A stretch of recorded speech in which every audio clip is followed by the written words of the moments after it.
Nerd Initiative presents the Comic Press Podcast.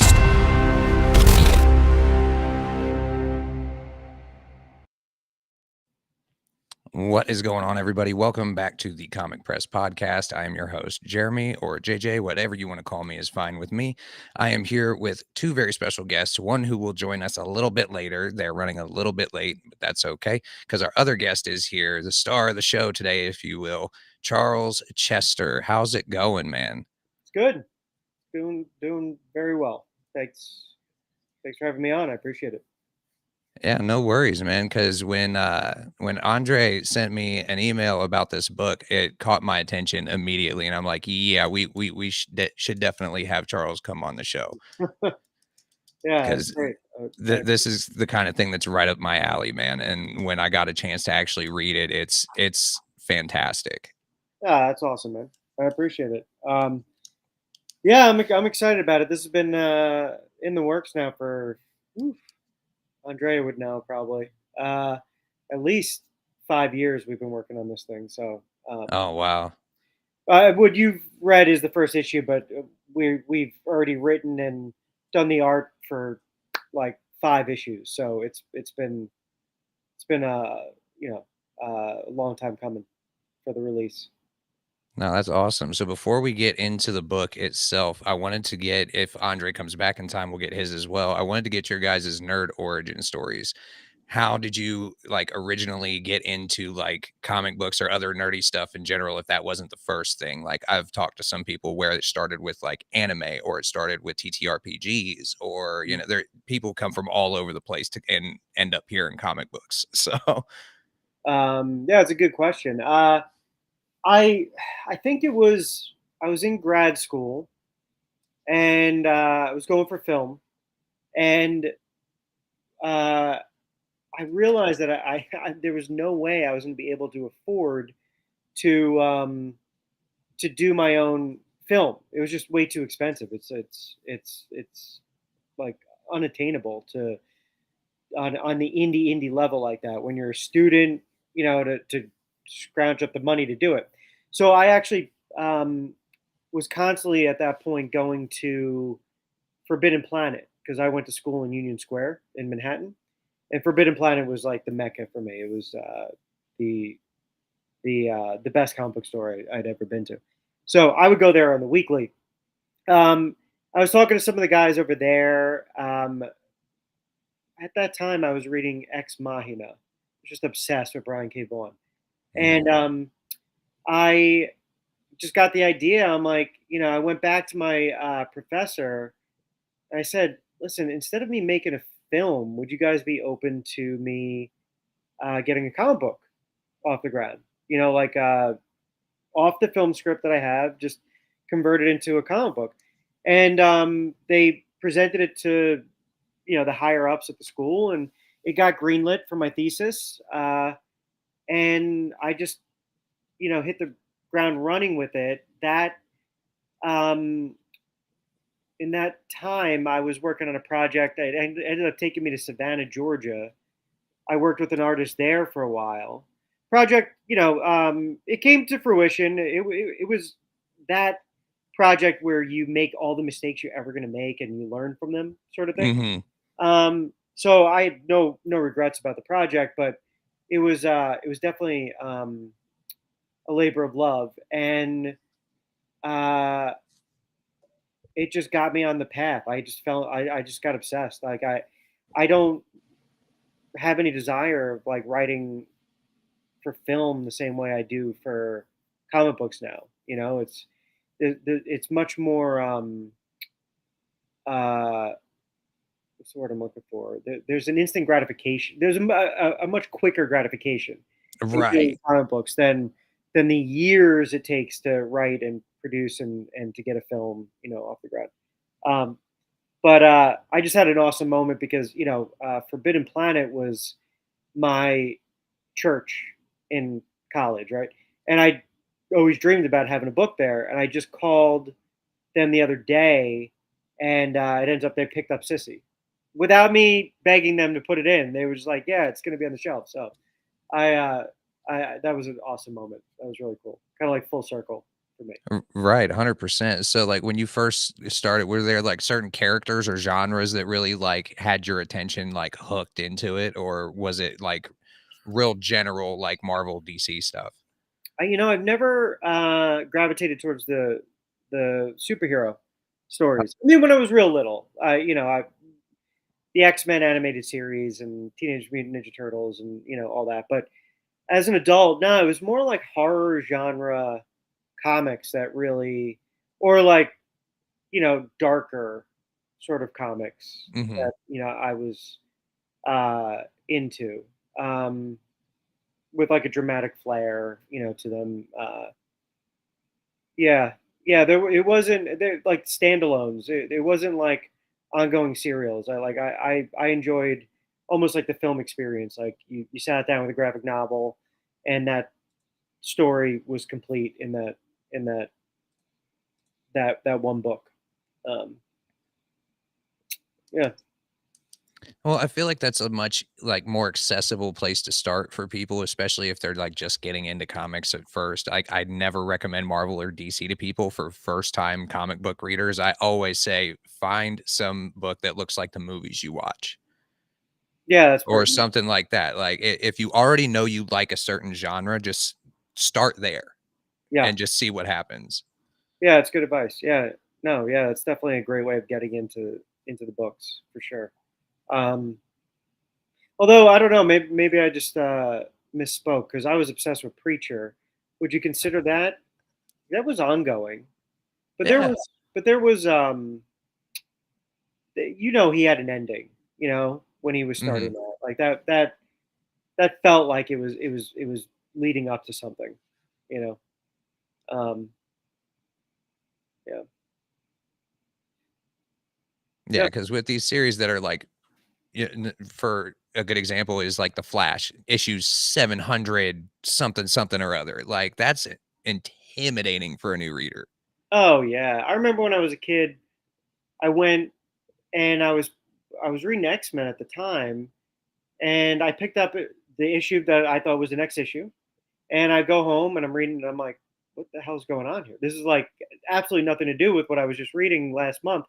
And I go back to the comic book store, and I didn't realize there were four different storylines happening at the same time. So it was a lot, Only four back then. Yeah, Seems to be like 10 or 12 these days. yeah, yeah. You're right. Yeah, it was a little intimidating. So I guess I started to gravitate, like I said, towards some of the more smaller stories, the more contained stories. Yeah. So you said like the comic books was a much more uh what's the word I'm like accessible art form for you to get into because you know the cost and time it takes to make a movie. Mhm. Is it what is the difference when like you're trying to like say cast members and staff for like a movie or like a film set and then when you're trying to get like artists and editors for a comic book? I'm sure those are two totally different processes. Oh yeah, they absolutely. I mean, I've had a lot of false starts with different illustrators, but you find out within a few pages, and how much time and commitment have you made to each other, and that's the false start might not be their fault. It might, Mhm. be like that.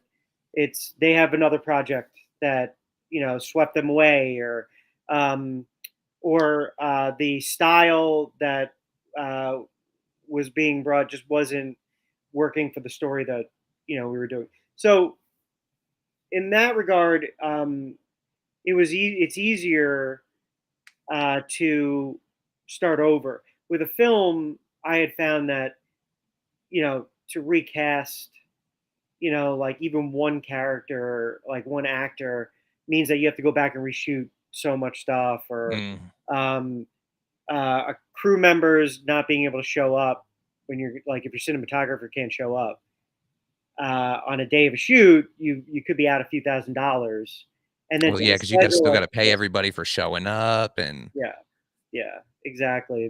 There's so many variables. The chaos factor in filmmaking is just amplified, and with the comic books, I find that the collaborative process is very rewarding because it's me, an illustrator, and a colorist, and we're spitballing ideas, and you're in the dirt, and uh, you can make mistakes and not get upset by it. Like Right. it's not gonna eat up months of your time to make those mistakes. You can start over fairly easily, and financially, it's not gonna.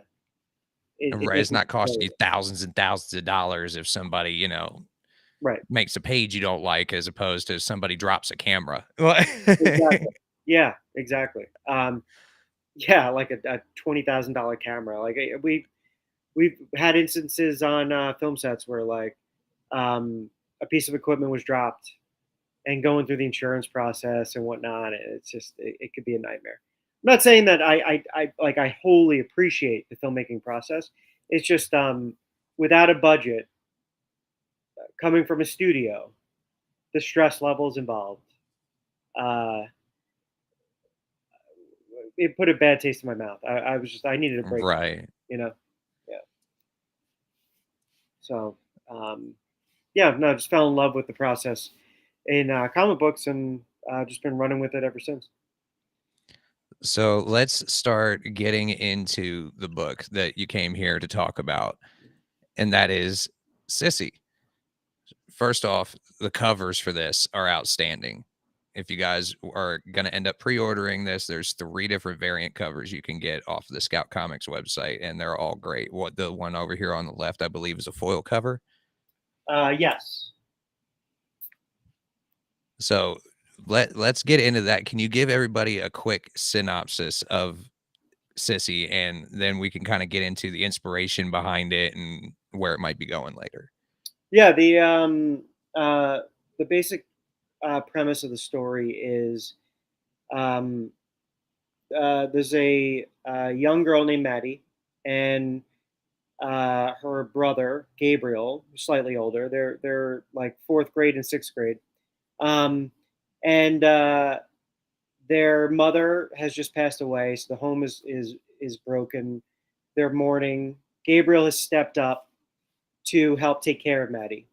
Um, One evening, after she gets tucked in, um, Gabriel is woken up frantically by what he thinks is a dream, but it's actually her teddy bear Cissy, who, unbeknownst to the family, is actually a living, breathing uh, teddy bear that has been in the house watching over Maddie, because there is a prophecy in his realm that Maddie is a very important human that is going to stop this disease called the lament from taking over their realm and the earth realm. So on his watch, she gets kidnapped. So he needs Gabriel to get into a realm called the Darklands in order to go after her before the trail gets too cold and they lose her. So that's kind of the jump off point for the story. It's That's a heck of a sales pitch for anybody. I mean, what really inspired you to do this? Like, I know Andre was telling me that it's Scout's version of Chronicles of Narnia is the way he's selling it. He's very kind. He's very kind. So, what was the inspiration behind this? Like, what made you decide to go with the whole multiple realms? What made you decide to go with a bear as, the main character? So the inspiration there is I'm obsessed with Stephen King's series, the Dark Tower series, Mm, um, which in many ways is similar to most other fantasies, Doors to Realms and Chronicles of Narnia and all these things. I love the idea of these doors existing, that there's a finite number of realms, but the doors are there. People don't know they exist, and every so often, one of the doors opens up, and a human will have seen one of these living teddy bears. Or in the Darklands, there are these a species that look a lot like angels that once lived there. And the idea of it was that I wanted to like kind of explain why children in the real world are obsessed with teddy bears. Where do they come? Like why? Like how did they leak into our lore? Like why are they such a big part of it? Why are there paintings of angels? Like hundreds of years ago, or like just they're just Right. constantly part of our mythologies and whatnot. So how did that happen? So it was my way of kind of explaining that out of like, well, they're real. We've just centuries ago, people just like caught a glimpse of them and then started writing them into their stories, and they kind of just got passed down into our everyday life. So the this kind of like grounds like the importance of these um, lore and mythology, and explains them out of it, of like why children are obsessed with teddy bears and why angels are in like all these paintings, centuries ago. Right. Well, and the way the issue starts off, like you start it with a real relatable, situation. Like one parent's died, their overbearing aunt is in there trying to take everything over, basically. And like you said, Gabriel steps up and he's basically become his dad. Like, what is there like a real world situation that you kind of took that from, or was that just kind of something that you came up with? The whole book is an allegory for addiction. The entire series is going to have some metaphor and allegory towards addictions. And the whole point of it is, I had grown up with addiction in my family, and I had seen it happen with a lot of other families in my neighborhood and or friends in school. And at that time in my life, people weren't really talking about it, or you didn't know why someone's older brother, was like acting a certain way, and it was just ignored, or like there was no dialogue like in elementary school about this Right. for me anyway. So I really wanted to create something where it's hinted upon, it's easy to relate to these characters, so that guidance counselors or family therapists could actually use these books like a Harry Potter series, but actually use it for children that might have family members or be in a broken home, and actually relate to the children, like, oh, like, think about how Gabriel is handling this, or like, so there's going to be conversations in the series that are going to make it real easy for dialogue to happen in real life about some of these things. So that's I does that answer your question? Yeah, no, 100%. Like, because you're right. It's not something that got talked about like when we were younger very often. And so the fact that you're putting it into a fantasy series like this, it opens it up for more accessibility to talk about that topic. Real quick before we go any further, welcome to the show, Andre Lorenzo Molinari. Did I pronounce that right? Yes. Awesome. Editing director over at Scout Comics. How are you doing, man? Okay. I know you got here a little bit late, but can you real quick talk about like what went through your head when you originally got pitched this book for Scout? Well, I have a history with Charles that goes back to Caliber Comics. So he's kind of a known quotient, you know. My son is my co-writer on our series called The Shepherd that started out at Caliber Comics. And we were always big fans of one of the books that Charles had published there at Caliber called Boy Zero. We were, I don't know, maybe his biggest fans for Boy Zero. And so I liked his work and enjoyed, hanging out with him. I like the way he thinks about story and that type of thing. So I was on board with pretty much any story that he brings to me. There's another one that I still want to work on with him. It's a horror one. I think he knows what I'm talking about. Yeah. Still hasn't been cracked yet. So when he came with this idea for Cissy, I was totally on board. And I like, we haven't really, I've been listening in on this interview, and one of the things that hasn't been mentioned yet is the fantastic characters that a reader is going to encounter in this series. They're very unique and they're very imaginative. And I really feel like that's a massive strength for this series that people are going to really enjoy. I mean, there are characters like the teddy bears or like these angelic kind of cherubic characters that are familiar, but there are others that are definitely not going to be at all. And I just love the imagination that he kind of allows it to run wild in this story. And I'm definitely on board for, seeing where are we going to go with this. So every issue that he drops in my lap, I'm always reading it first as a fan and then as a literary critic. So. Well, and I feel like especially with fantasy comics, like you kind of have to let the creators go buck wild on their stuff. I'm sorry here. Like it's kind of, we spoke about a similar thing when I had the team from By the Horns on, where it's like you can tell they've just been let loose on that series, and you can tell exactly the same thing here. You guys have just completely let Charles do his own thing, and it shows. Yeah.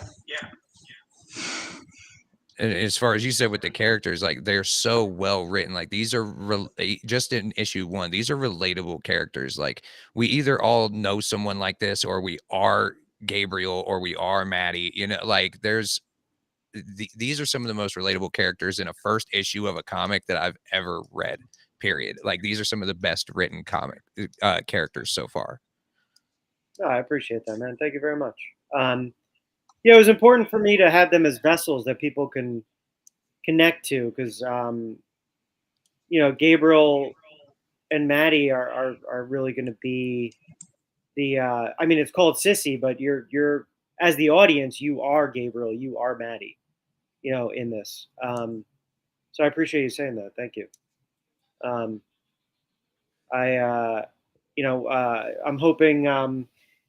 As the series goes on, I'll continue sending you over some copies so you could see the progression of the characters and some of these fantasy creatures that come into play.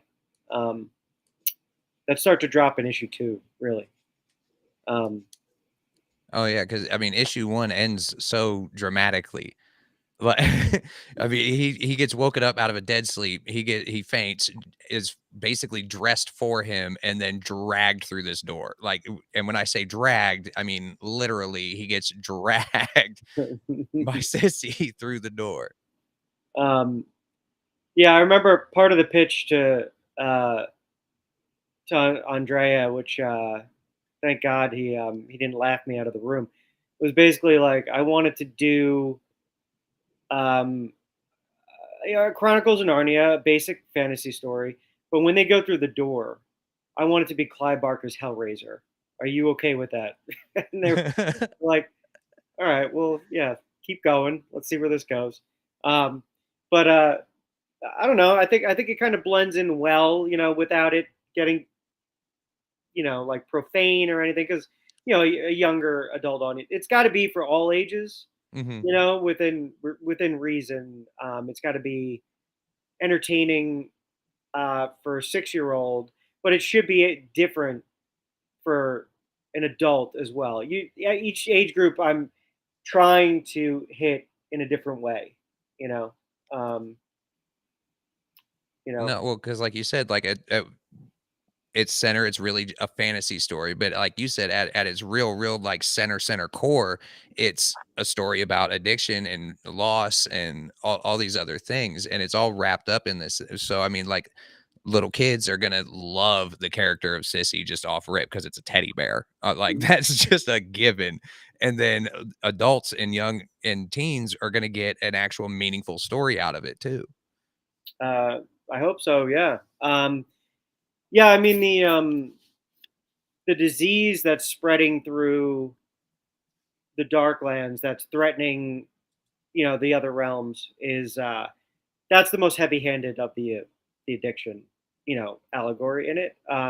So the adults are really gonna pick up, I think, on those sort of things without it hitting you over the head. It's not going to Right. become uh, soapboxy or preachy in any way. But I think a lot of fantasy from when we were kids, that there's a lot of allegory going on there. There's a lot of metaphor happening, about the times that they're in. So Oh, I um, mean, look at Lord of the Rings. As if you want like the epic, perfect example, Lord of the Rings is basically a metaphor for World War One and Two. So I mean, right, exactly, yeah, that you hit it on the head like that, or like Wizard of Oz, coming out of the Great Depression. Um, X-Men started in the '60s with the Civil Rights Movement at the same, like right around the same time. So I oh mean, yeah, yeah, yeah, yeah, yeah. It's still timely today, right? A lot of those, they those themes are going to hit every generation in a little bit of a different way, but it's um, yeah. I felt like it was the most personal story I could tell, having dealt with the addiction, um, as a kid and as an adult, and losing some very close people to me. I'm like, I think this is the way to tell it, you know, um, through this book. So well, and like you said, it's a way to tell the story and get the message across without having to beat somebody over the head with it. yeah, yeah, it shouldn't be completely obvious. It should be, but it should be easy for an adult therapist or a guidance counselor to be able to explain, to a child, connect the child to these characters in order to get them to start talking about what's going on in their lives. Um, so I got um, a mountain to climb on that, but hopefully, we pull it off in the end. And Andre, I know this. I've noticed this is a thing that is like a recurring thing with Scout Comics releases, especially, is you guys tend to find these creators with such layered stories to tell that it's insane. Is that something you guys actively look for, or have you just started to attract that naturally at this point? Oh, I think it's very conscious.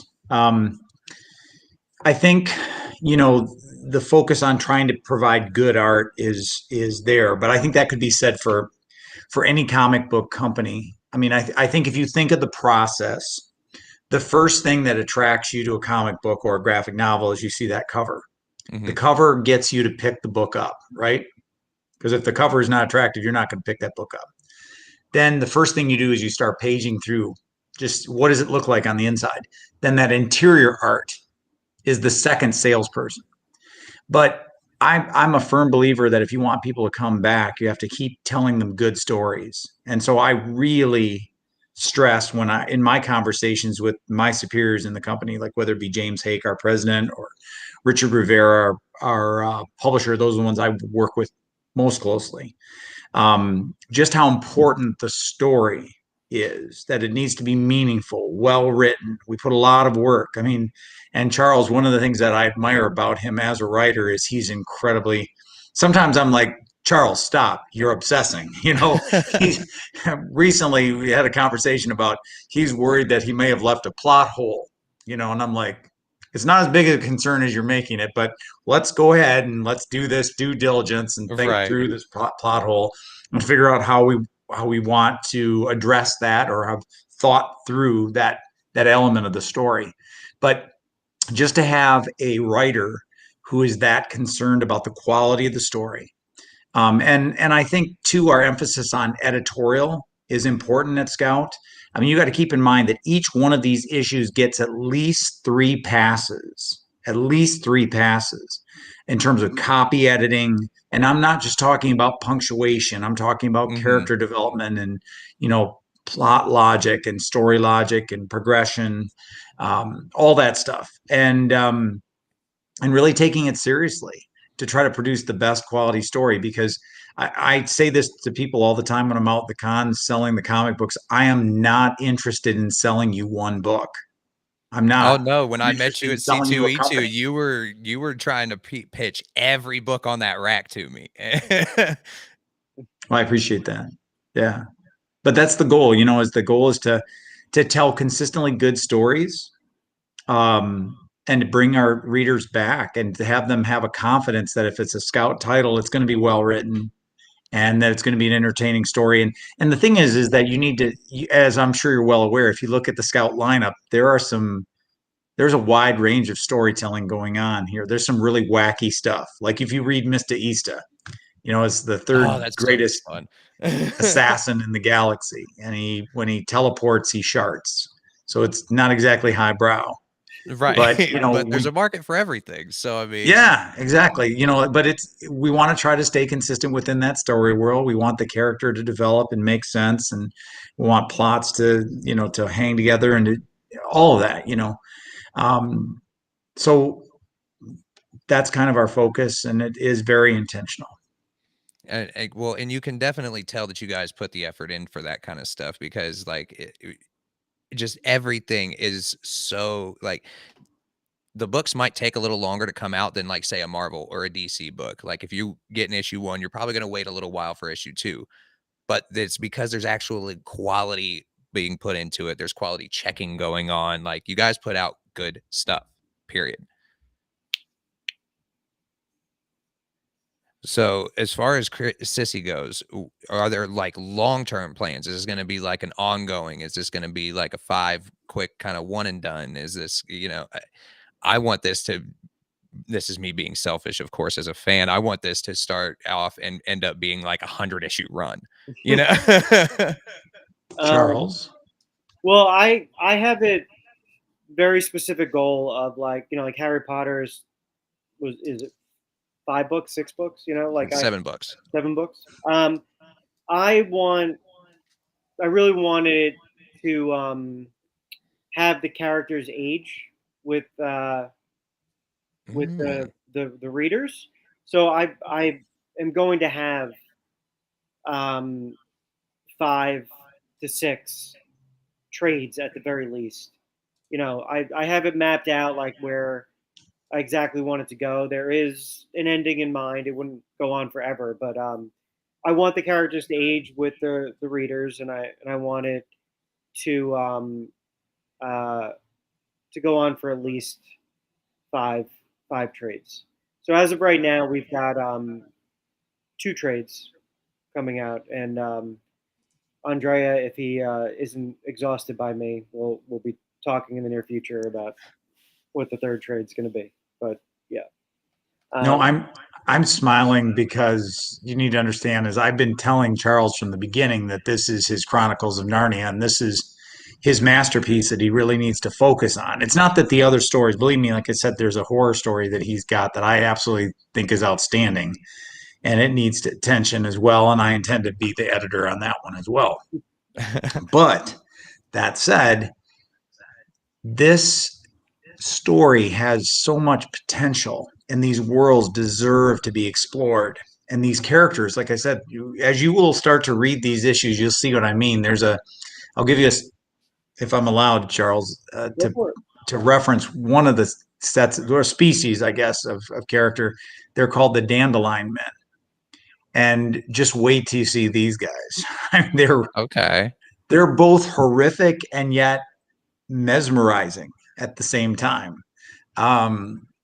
Yeah, I'll be very interested to see what you think of those. But as you start to see these characters, you just realize that, there's so much ground to cover. And of course, this is kind of an epic story.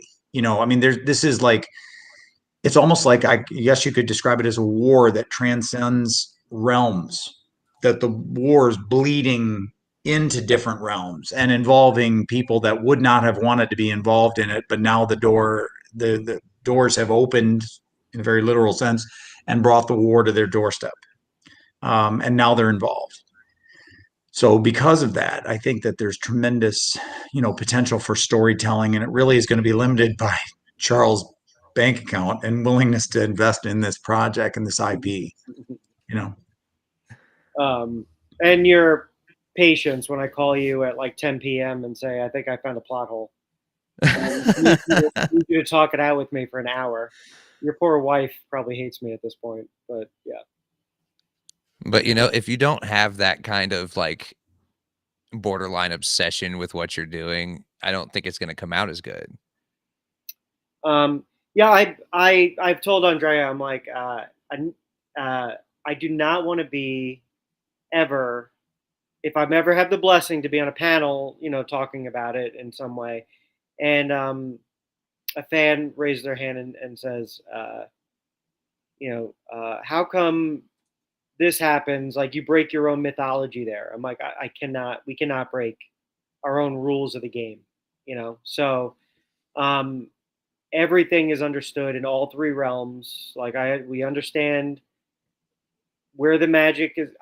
This series is going to explain where magic comes from. Magic is going to be birthed for the first time in this series for these characters, and they're going to create some of the first spells ever. And oh, that's so cool. And make mistakes along the way, and they will create their book of spells as they do it. So I have to have an answer for all of it, and that's part of the obsession. Is thinking the nature of the doors, like the backgrounds of every one of these mystical creatures. I'm not going to throw a centaur in there unless we know the entire history of where the centaurs came from and why they're there. And there's no centaurs in this, but you get what I'm saying. Right. Nothing is thrown in there willy-nilly. It is thought out, it's understood, and I would love anybody reading it to know that there is a plan for all of it. And if you have a question, that there's faith that it will be answered.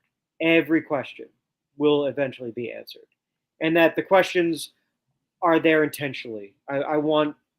We want you to be asking certain questions at certain times, and with a little patience, hopefully the answers will really pay off when we get there. Well, because one little thing I noticed that I don't think got explained, unless I completely glossed over it while I was reading, was that Gabriel's hand is already injured at the beginning of the book. Yeah, he's taken on the role of his father, right? So the pumpkin carving was on him. So if you look at the panel with the pumpkin, it's actually got Gabriel's blood on the pumpkin. Yeah, I can see right there, you guys, if you're watching on YouTube, I know listeners, you might not be able to see anything, but his right hand is all bandaged up as he's, tucking his little sister in. And yeah, like, oh, okay, now I notice it. See, I didn't even notice the blood on the pumpkin. Yeah. Gabriel is being forced into a father-like figure. Like if in sixth grade, I mean, could you ever imagine having to step it up like that, right? So, I mean, as a child, I was pretty lucky. Like my dad would have been carving the pumpkin and whatnot. So, Gabriel is trying his best for Maddie, just out of pure love. He doesn't want to see her upset. So those little subtleties that we're talking about, the blood on the pumpkin and whatnot, like it's intentional. I don't want to beat you over the head with certain things, but they've all been thought about. Like they're all, part of the character development. Even the most subtle thing like that is part of it. Well, and if that's not an extra selling point for people to pick this up, then I don't know what is. And you guys can do that right there at the QR code on the screen. You can scan that with your phone. It'll go straight to the Scout Comics website page where you can pre-order issue 1.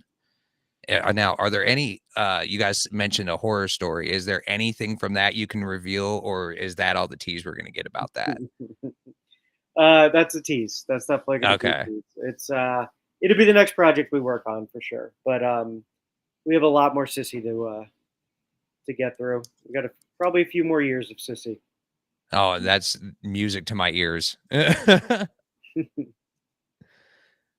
So, before we get out of here, when I have experienced creators on here, I want to always ask them, do you guys have any advice for anybody that might be trying to get into the industry, whether they're a writer or an artist, or maybe even like an independent publisher who's just trying to get their first couple of books out? Yeah, my advice would be just keep writing, keep making mistakes, as many projects as you can. When I was in film school, I was interning at a Tribeca Films, and I had gotten advice from one of the creatives there, and they had said that the first 4 scripts you write you're going to throw them away eventually. I'm like, no, never. I love this. I'm never throwing this away. This is my baby. Blah blah blah. And in a way, they were right. Like there's unless you're a savant, and there are savants that are just absolutely brilliant from the get-go. But, I believe good writing is repetition. Surround yourself with people you admire that are, you think are better writers than you, that are, better editors than you, that are going to challenge you. The moment that you're not being challenged and you're just complacent and comfortable, you're not going to grow, and you'll be in an echo chamber, never improving. So I surrounded myself around people I thought were better than me at different things. I mean, I feel blessed to have Andrea in my corner. His editing skills have brought this to a level I never thought it would get. So choose wisely who you're surrounding yourself with, I would say. That says pretty sound advice for anybody in any field, really. And then, Andrea, as far as people like approaching publishers with their books, what kind of advice can you give those folks? Well, I guess I would direct people to what I said earlier about the importance of art. You have to make sure that the artwork associated with your project is going to be competitive with what's already being published. And the best way to do that is look and see the books that are on the shelf of your local comic book store. So that's your first objective. And then if you're lucky enough to be able to encounter an editor or somebody like that who's actually working in the field, I would encourage you to approach them. Like if people meet me along the convention route, come up and talk to me, reach out to me. The reason why I say that is because editors often get approached by artists or colorists or letterers. And so I have an entire, file of portfolios of competent, qualified people that have already a proven track record of success in getting publications. And those are the kind of people that you want to work with. People like Charles was saying, people that have already been there, done that. That'll give you a better chance at success. Of course, then if I'm assuming you're the writer, if you're the writer, then you have to remember that the writer is typically the one funding this thing. So there's ways that you do that. And I would say there's probably 3 ways that you do it. One is you're independently wealthy. If you are, God bless you for that. 2, you crowdfund. 3, you get an extra job. And that's pretty much the way it works. I mean, Charles can tell you that, he's funded this, for years. I mean, and you have to go into it with the expectation that that's likely the way that your book is going to get funded, because especially if you're in a small press, the royalties are relatively small. I tell people this is very blunt, but it's, the cost of your book is in the thousands. Your royalty return on investment are in the hundreds. Right. Okay. So you So might want to do make the sure math it's on that. something that's going to So you have to have that resell. commitment. Yeah. Yeah, but if So it's something you love, it's not about the money, right? It's about 100%. Yeah. I've said this a number of times. I mean, if I get any sort of a young fan base for Cissy, then I don't care if I made a dime on it. It's not about that for me. It's about connecting to an audience, Now, I think here's the real question. Are you guys making a plushie? We're going to talk about that. So that's yeah, we're going to talk about merch. We haven't had that conversation yet. Because I think a Cissy plushie would go gangbusters at a convention. I'm open to it for sure. well, I don't think it's out of the question. We have a plushie for our title, Stabbity Bunny. So it's been done. Obviously that's a bunny. This is a teddy bear. I don't think it'd be a big stretch. Right. It's just a matter of doing it in a cost-effective way. And I think at a certain point, it would need to be build enough brand awareness to make it make sense. But I think a teddy bear is not a hard sell.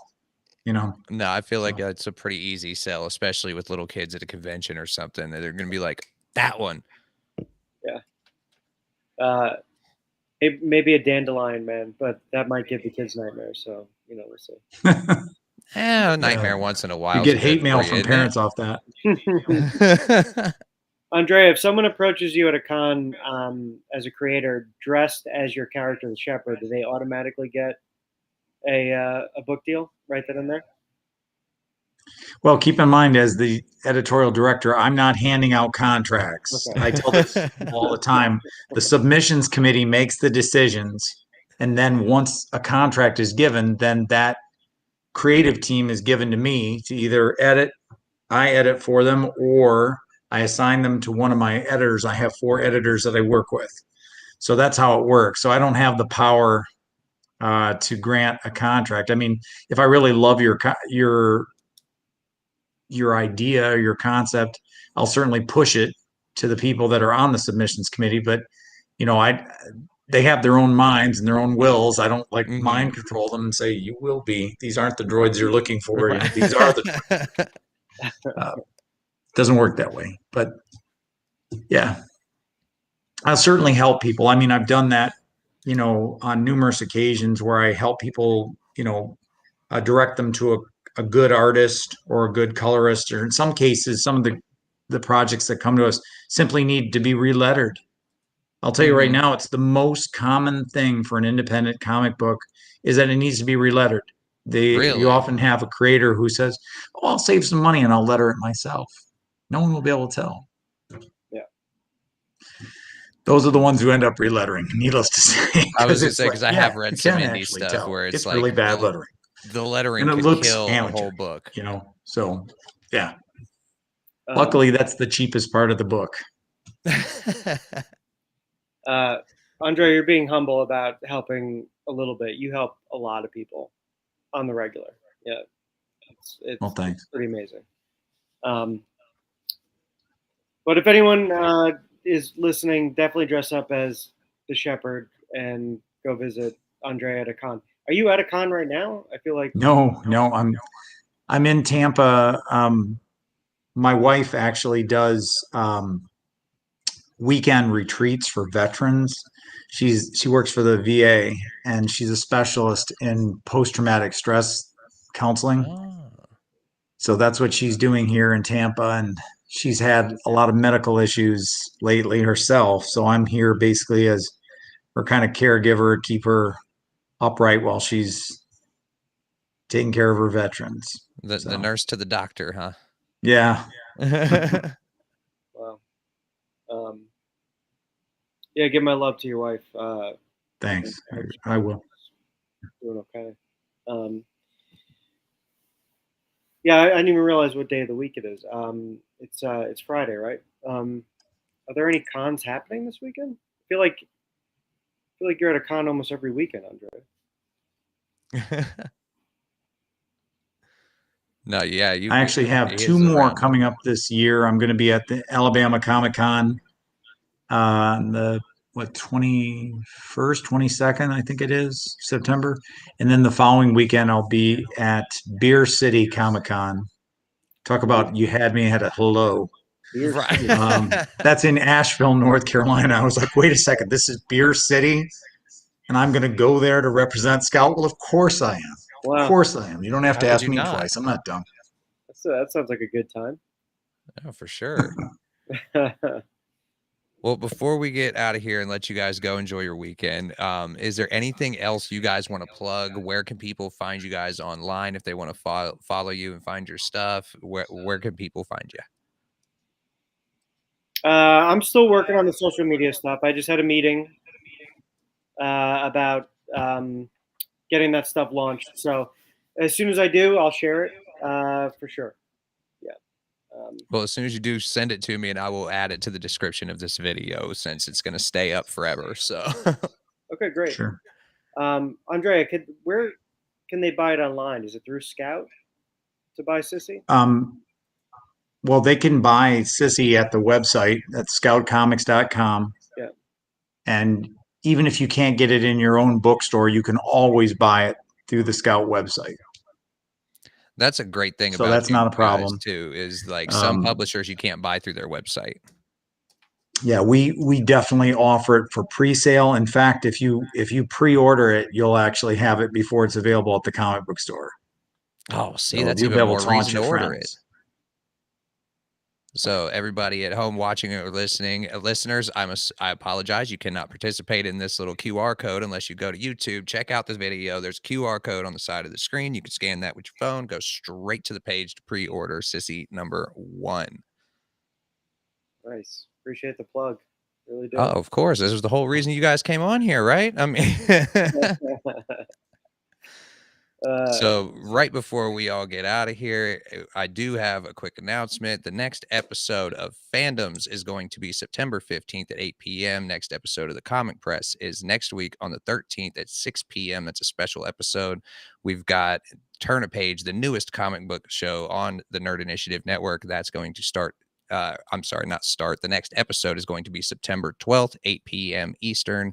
And our newest show, Wrestling Night Live, is coming to a Wednesday near you, September 13th at 10 p.m. Eastern Standard Time.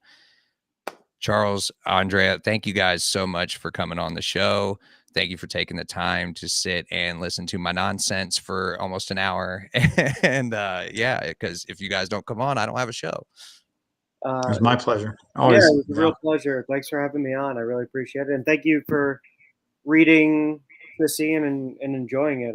I'm excited to hear what you say about the next couple of issues.